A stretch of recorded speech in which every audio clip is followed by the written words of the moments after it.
everyone. Welcome back to MGAC Inner Voices, a podcast digging into the issues of diversity, equity, inclusion in the AAC industry. As always, I'm going to preface this podcast by letting you know that we're not experts in all things diversity, equity, inclusion. We're here to share our stories, our experiences, and how together we can create a better outcome for all of us in the AAC industry.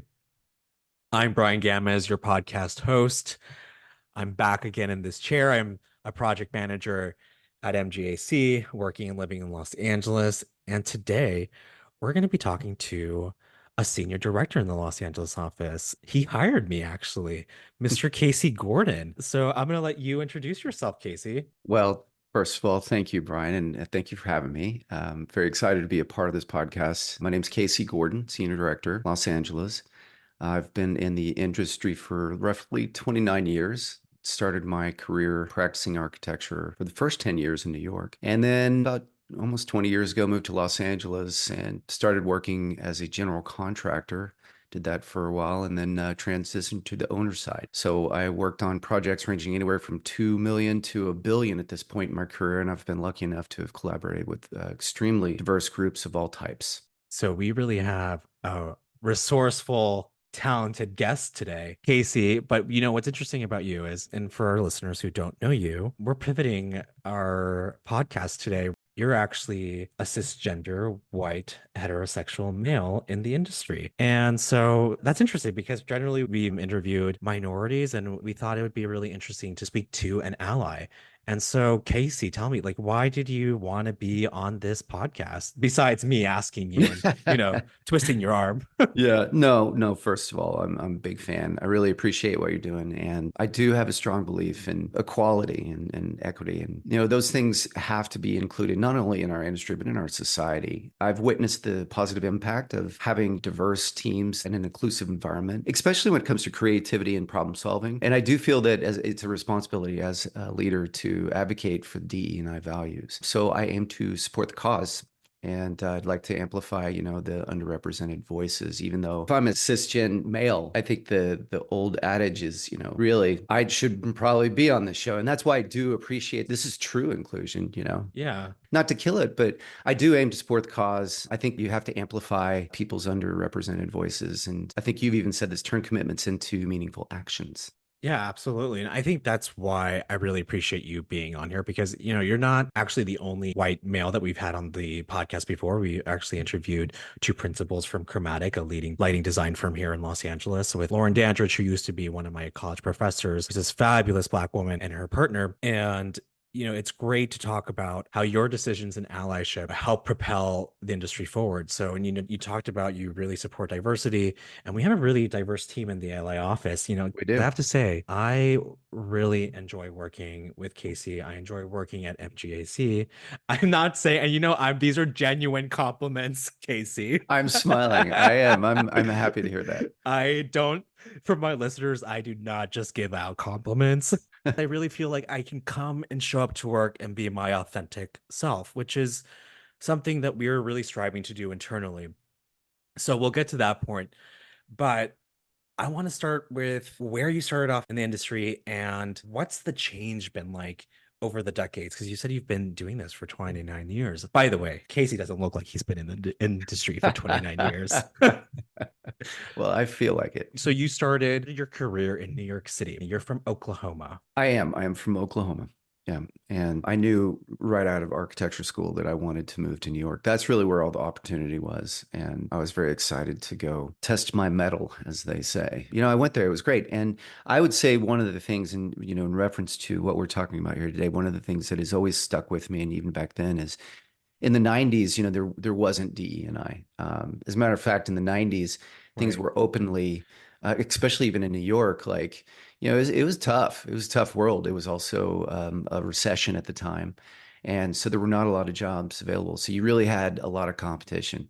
One of the things when I was hired at a company called Perkins Eastman, which is now a worldwide firm, but I was the 35th employee. And I used to call architecture back then, like a lot of other people did, a boys' club, because that's who I trained under. I trained under a lot of men, worked with a lot of men. And, in the beginning, started seeing females being hired, but, they weren't in leadership roles at the time. And if they were very few. And it was something that was so interesting to me. And it did make me look back at, oh my gosh, I'm thinking about school. I'm thinking about my teachers. I was thinking about everything. I was like, gosh, there's just not a lot of women in it. And I would say over the next 3 years, we grew to 300 people. Wow. And yeah, it was painful, but we really started to see a lot of females join, not just from a low level, but also from a managerial and leadership level, which I thought was quite amazing. Really. And when I say that, I want to qualify this because when I first started, you would see a few women in this more senior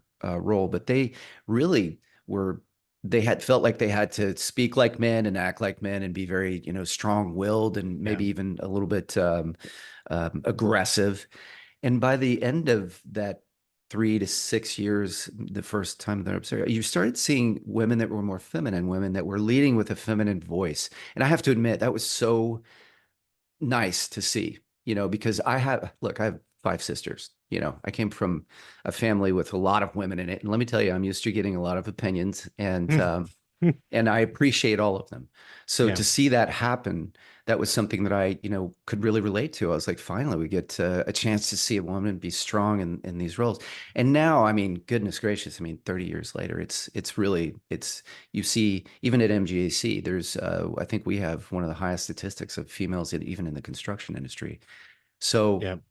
just seeing the dramatic increase in leadership positions, you could see that there was a greater acceptance and encouragement, and for women like to be women, and that's very authentic. And that Yeah. is also, the beginning, what I could see Yeah. of, DE and I. Yeah. I think it's interesting you also touch upon that women felt the need to be, speak like a man, act like a man. There's been guests on this podcast that have noted that they've had mentors, female mentors, women who were younger in their careers, and there was really that feeling that they had to. And so I'm happy that now there isn't this expectation for women to conform to one identity, because that's completely unfair. But you're now living in Los Angeles, and I think you've been here for quite a bit of time, right? Almost 20 years. Well, 20 years actually Oh, this month. Oh my gosh, 20 years this month. was there ever really a striking change between New York City and LA in terms of people and then inclusivity and diversity? Coming from a place like Oklahoma, it was very white bread. A lot of white Christians. Nothing bad about that at all. But I will admit, when I got to New York, one of the things that I loved about it was people living on top of people, every culture you could possibly imagine, learning how to get along with each other. And there were cultural clashes, there were things that you would see, but they were really kind of superficial for the most part. And then, when I came to Los Angeles did have somewhat a homogenous feel to it, but it also had every different part of Los Angeles like another enclave. And I was lucky enough at the time to have a friend who lived in Venice, and I went to Venice and it was so gritty and it was so culturally diverse at the time. I was like, this is where I need to be. I don't want to be surrounded by a bunch of people that look and talk like me. I want to be surrounded by people who I can learn from, who have a different perspective, different background, different upbringing, because I've always been interested in that kind of thing. When we surround ourselves with people who are just like us, that espouse Yeah. the same political views or the same culture that they grew up in, so you can't know anything different. And, Mhm. frankly, sometimes I think that that's kind of a boring way to live life, perhaps too comfortable. Yeah. I want to be around people who, I want to taste different foods. I want to hear different languages, all of these things. And that's why, I mean, I've traveled a decent amount of the world. I'd still like to. It's one thing I want to do for my son. He's 15. And, I think that through travel, through education, through understanding different cultures, I really got to turn that around and look at my own. Look at the American culture. What does the American culture embrace? Who are we? They call us melting pot. I mean, you could say we are, but people tend to, kind of stick to their own groups still. Right. And I would like to see, like, even, Western Europe and some of these places, there, that's the true melting pot. If you look at all of those people, and they have a different way of getting along. And I think that it's nice. And so I like to introduce those things in my friend groups when I can. You talk about the benefits personally of just being diverse, but since you've been in the industry, have you seen a striking benefit to more inclusion in the workplace? Because I think a lot of people, especially now these days, get hung up on the acronym DEI, Mhm. And I don't want people to get hung up on that acronym. The idea is to be sharing these stories and sharing our experiences and promoting visibility. That's what it's about. And we're not trying to steal anyone's jobs. And I think there's a knee-jerk reaction that there's a negative connotation when it comes to DEI for certain individuals to, I guess, really reject diversity, as it poses a threat to the status quo. But have you seen benefits to diversity and inclusion in the workplace over the 2 decades? Well, absolutely. I think that diversity in the workplace, because people are culturally different, different cultures have different, even the amount of space that you can stand next to somebody, the bubble of comfort is different in different countries, different things are normal. So when you have a more diverse work environment, you have to be a little bit more careful and respectful of making sure that you don't say something that accidentally offends somebody's religion or um, anything like that. But also, I think there's another side to that, whereas people have to be a little bit less sensitive too, with the understanding that some people just don't know, and so you can educate each other through problem solving, and that's why I think a diverse team And dialogue. and dialogue, and I think that's why a diverse team is better because people come to solve problems differently because they didn't all go to the same elementary in Montana. They went to different places from, Kandahar or, Sacramento, which is not the same. But the thing is solving a problem through different angles and having a diverse team, you can get to yes faster. I have experienced that firsthand. We had a extremely diverse team. We were working on a $400 million project for Martin Luther King about 15 years ago. And I would say there was every race, color, creed you could possibly imagine, all the way from laborers in the field up to people in managerial positions in Department of Public Works and everything in between. And when you sat in some of these 30-person meetings, you had brilliant ideas come out that not just an American would come up with, but maybe somebody from a different country that approaches things, that maybe a Chinese point of view, maybe something that, Hmm. educationally we are different. And so we bring these things to the table. And I think that it's always good to hear Hmm. different people's approaches. And to that point, one of the things that we did was we had a failing system when it came to change order review. And the change orders that were coming over were being packaged in a way that might be 30 to 50 pages per change order. And we were inundated. What we did is we looked at, well, who on the contractor side is doing it? We got a list of 12 names. Well, who on the consultant side is reviewing it? We got a list of 15 names. And it was very diverse. Again, some of these were ESL folks. And so we said, hey, what if we pair these people up with these people? We pair these people up with these people based on relationships and based on how folks had gotten along previously. And I kid you not, within maybe 6 months, we changed a backlog of probably over $20 million into zero. And that's just by looking at the problem of communication, Oh God. just educating yourself on how can we better communicate. And like multicultural Yeah, communication is a real thing. And that's one of the biggest things that people, I think, fail it is. is they don't think about the fact that Yeah. I'm saying something in a way that somebody else doesn't understand. So saying it louder, saying the same thing louder doesn't work.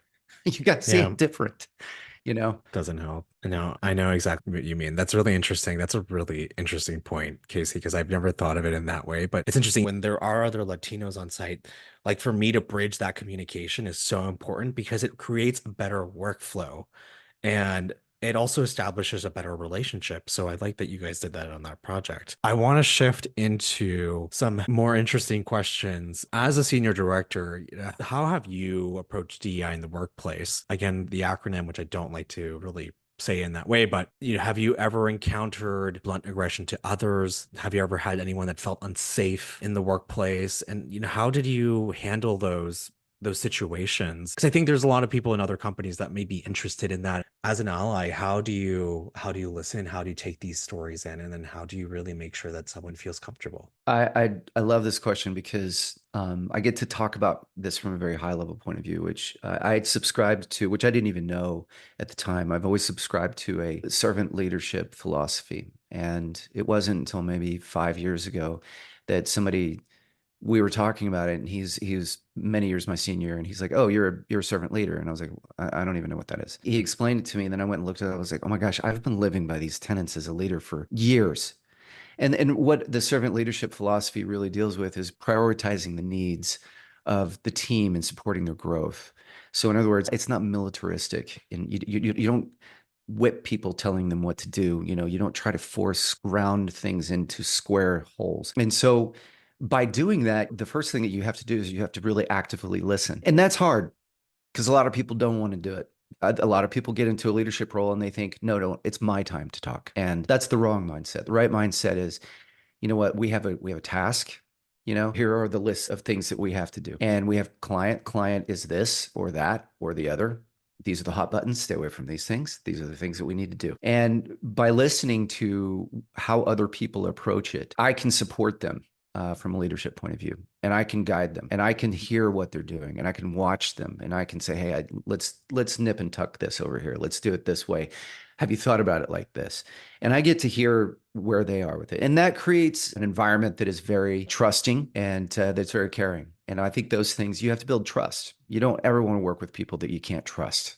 And Yeah. so once you do that, then you really are able to create what I consider to be a safe environment for not only self-expression, but without fear of retribution. I mean, everybody's had a boss where they don't even want to speak up because they're afraid that they're going to be shut down in front of other people and that's embarrassing or whatever. I don't want that environment. I want to hear what everybody has to say. And I want to hear people being included because you're not going to go with everything, but at the end of the day, it's good to get all the ideas in. So you're telling me, and if I'm hearing this correctly, you would rather know, like straight away, if someone feels unsafe, and you would want them to speak up without that fear of retribution, correct?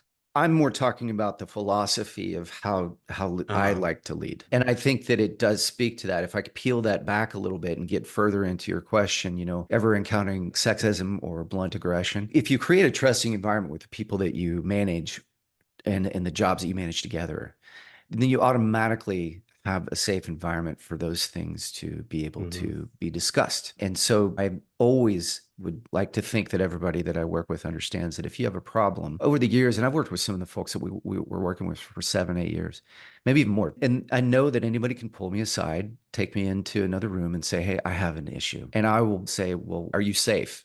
That's the most important thing. And we remove them from that environment. And I think that you have to address the issue immediately and you offer support. You have to make sure that this person is in a place where they feel that they are able to express to you, or at least they're away Yeah. from the thing that's the threat. And then you have to ensure that, clear channels for reporting and resolving incidences are put in place. And after that, you have to encourage an open dialogue in those channels so you can foster a Mm. culture of respect. And I've been through it. I've been through it at MGAC. I've been through it at other firms. I don't think that you can ensure that somebody's not going to be, have a microaggression on them, but you can certainly ensure that Yeah. they can feel safe without the fear of retribution. And I feel strongly that, I've done that with our I team. agree. But yeah, establishing trust and confidentiality and making sure that other people understand that you're going to advocate for them. Yeah.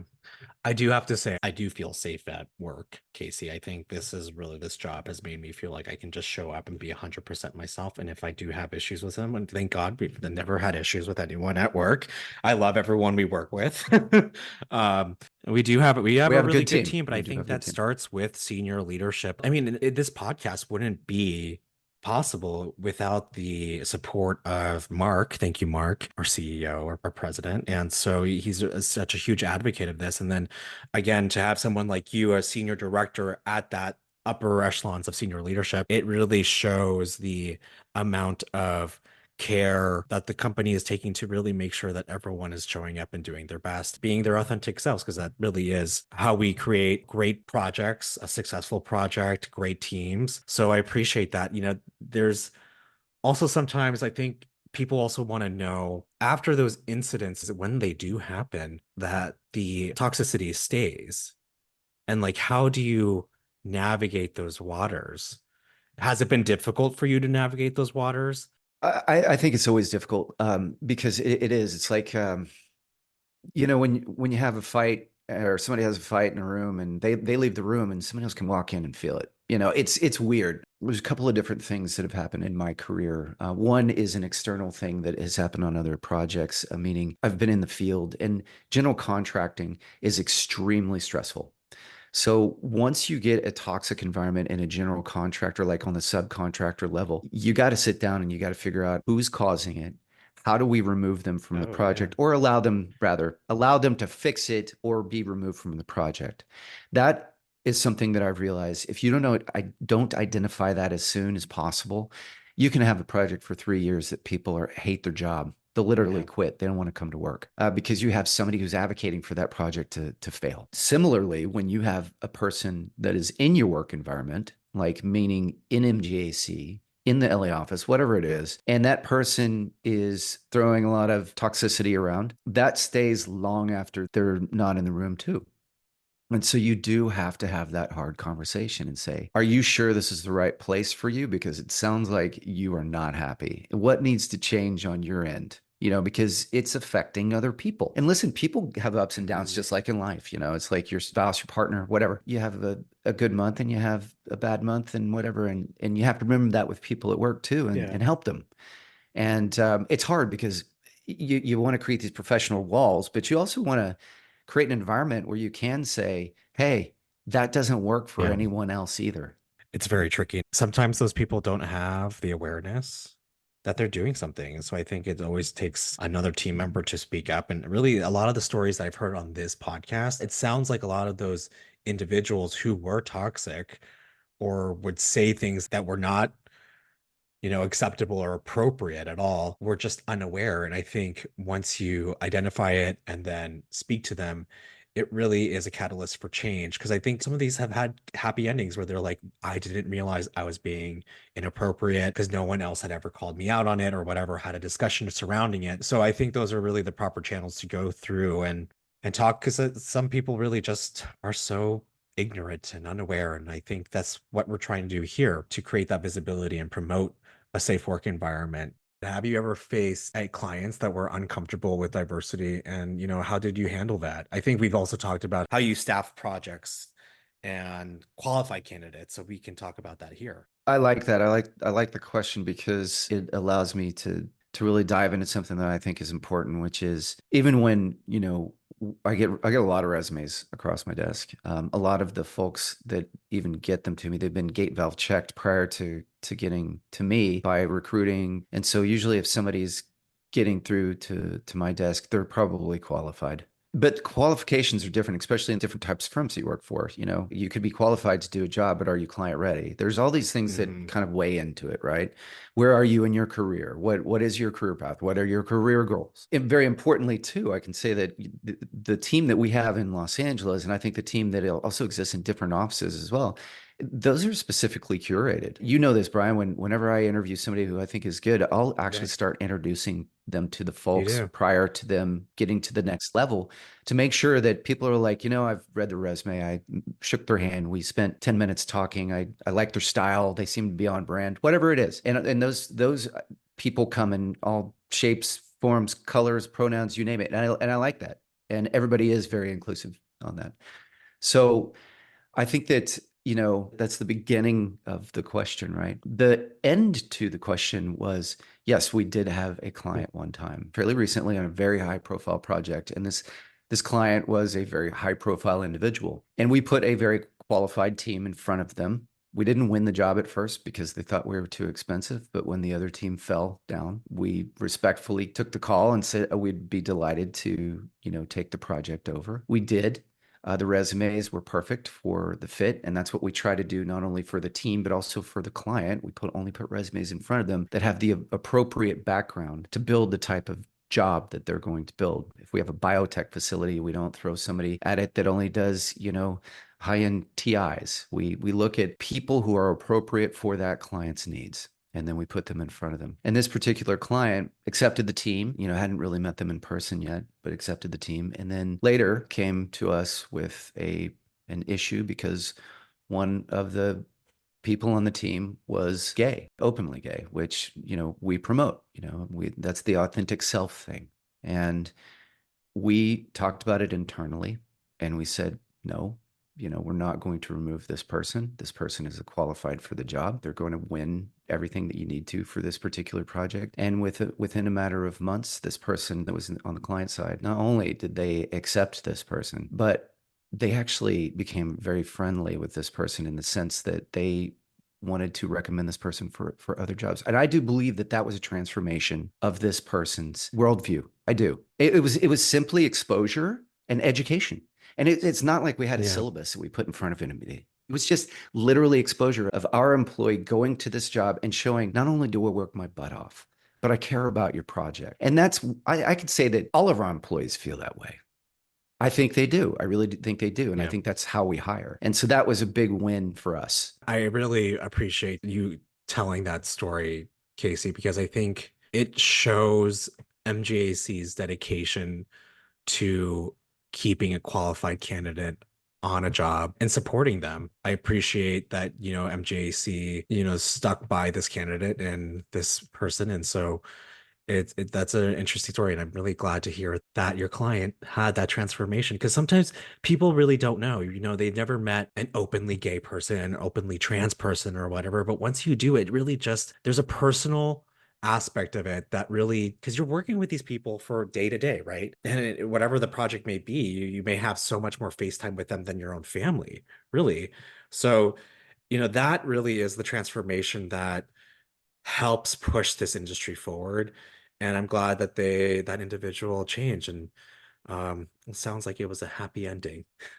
It was. We actually got a lot more work because of it. And like I said before, I considered it a win. It was not a hard decision to make, but it was a hard thing to know if it was going to have a negative consequence, and it did No. not. It was good. It was a good story. That kind of leads into this next question. You kind of already answered this, but like what value does diversity, equity, inclusion bring to the workplace? What does it bring to clients? What does it bring to projects? The next part of that question is also how have you implemented initiatives in the workplace and how do you have that conversation with other folks in other companies who are struggling? Because I feel like a lot of other companies do struggle with this now. I think that it's so much better than it used to be. And this is really kind of the long game for me. The statement that I'm making here is if I look at the workforce, if you look at the labor force, even in the low level of general contractors, you see a level of acceptance, and also California too. I'm not going to mince words here. New York was the same way. And people are, I think, more comfortable being their authentic self. So I think that there's been a natural kind of synergy that has been built with this. When MGAC first rolled out the Initiative. pronouns on the Yes. email signatures, it's great. And I feel very comfortable about the fact that I even chose on accident somebody's wrong pronoun, and somebody pulled me aside. A junior person pulled me aside and respectfully was like, "Hey, I just want to let you know, like that you said that, and that's not the way it is." And I was like, "I love it that you're comfortable enough to tell me that, Hmm. and I don't just get to be some person who people kind of like laugh at, like he doesn't I get think it." that's the point though. So We've done yeah, that. I do I've done too, that and before on that's other projects, and it was with a certain client as well, where I and other clients too, where I'm like, we had a non-binary team member, and they were amazing, and I would correct people because that was their identity, and I wanted to be sure that they felt respected and appreciated in the workplace, and they did a fabulous job. My final question, where do you see the industry in 10 years, Casey? I think this is interesting coming from your perspective, because I think a lot of minorities that I've interviewed here are very optimistic, and I love that optimism. So I want to hear your thoughts and where do you see it going? Where would you like to see MJC going? Are there challenges you see ahead? well, first of all, I'd love to see DE and I'd like to see that be the norm. Like you don't even have to have a podcast about it because it's just the normal way you live. Yeah. Like people don't think about putting on their seatbelt when they get into a car, but you literally had during the McNamara era in the 70s, you had to start fining everybody because nobody would drive with a seatbelt. And now people don't even think about it. It's just a natural thing that you wouldn't drive in a car if it didn't have a seatbelt. And I think that from that point of view, if you could get the stretch on the metaphor, is, DE and I should be so ingrained as a normal thing that we don't, you don't look at somebody's outward appearance or the way that they speak or Yeah. the words that they use. Rather, you look at the qualifications. Is it the right person in the right room with the right people? And find that space for them. Find the space where they excel. One of the things in the way that I like to work with people, I like to overload them until they can't carry anything more, because that's when you really find out what they're good at and what they're bad at, because some of us just don't know. And I think, you know, because you focus on what you're good at for so long, sometimes you don't even know what you're bad at. And I constantly challenge my team and myself to, hey, how can we do it better? And I think that DE and I, as part of that next phase, is normalize it. If it's deeply embedded within the culture, people are going to be inquisitive rather than, Yeah. closed. And I think that, I don't want to make this political because this is not a political statement, but it's been charged, over the last decade, very charged politically, and people are very polarized. And I think that if we can step back from that a little bit and just realize at the end of the day, be respectful. You might not agree with somebody, but just because you don't agree with somebody Right. doesn't mean that you Right. have to be disrespectful. And I would like to see that be more of the norm now. That's what I do now. I make sure that I always talk to people with respect. I don't want anyone to ever feel like I'm being condescending. And, sometimes, we've talked about this actually on a recent project where we opened the communication between ourselves and the contractor and made sure, we had open lines of communication to make sure that everyone felt like a team member, because that was a very difficult project. And we didn't want anyone to feel like anyone was being disrespectful. So it really helps. And so what you're saying is striking a chord with me, that really at the end of the day, listen and just be really good communicators. And I think that's just the best way to have a successful project, have a great, happy client, and then close out the project and move on to the next one. Yeah, I totally agree. I think that DE&I is really characterized by a wide range of voices that can contribute to very innovative solutions. And I think that you can get to yes a lot faster if you'll be willing to just listen. And I wake up every day with that in mind. And even when I can hear myself trying to teach somebody about something they haven't done, I stop myself from once in a while. I check in. Do you get it? Do you have any questions? And a lot of people don't do that. I Yeah. They just keep I don't talking. have any other further questions then for you, Casey. Thanks for checking in on me. Well, hey, listen, this has really been delightful. I have looked forward to this. And when I was first asked to be on here, I was literally taken aback. I was like, oh my gosh, really? I was like, what could I contribute? But by talking to you and some of the other team members that we have in the past, it made me feel included. Yeah, and that's what we want. And right now, the company is we're rolling out initiatives and we're making strides in our DEI program, and we're having roundtables. And I want to be sure that everyone's included. No one's left out. Everyone can hear everyone's stories, because that's the point. When you were proposed, I was like, this is going to be a very interesting conversation. And I'm really happy we had the conversation. I'm really happy that you joined, Casey, because I really think this is really going to resonate with other guys out there, white guys, or white women, and who are in leadership roles. I think sometimes people don't know how to react to DEI, or they get uncomfortable, and I don't want there to be any sense of discomfort. I think there will be, but it's okay, because discomfort makes for growth. And then you overcome that growth and you become a better person and a better company. So that's what we're going for. So thank you so much, Casey. Thank you for having me, I really Bryan. appreciate it. Thank you. This has been great. I'll see you in the office. Okay. Well, everyone, thank you so much for listening to this episode of MGAC Inner Voices. Check back in a few weeks for our next episode. Thank you.